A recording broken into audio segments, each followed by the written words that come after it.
Po sa lahat, ngayon ay February 8, 2024, araw ng Thursday. So yan mga kaibigan, yung makikita natin yung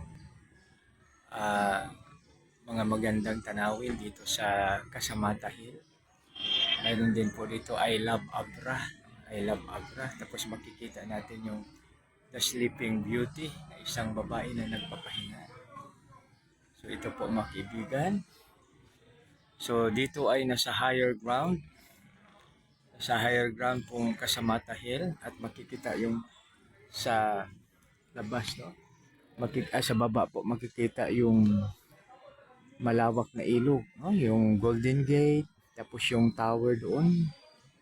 Makikita rin ang buong Abra, no? So praise God dahil ipinagkaloob ng ating dakilang tagapaglikha na makarating po yung abang lingkod sa mga places na yun. So, salamat. I give you all the glory and honor to our God Almighty. So, yung ating haring araw. So, kaya makibigan, magandang umaga sa lahat. God bless us all.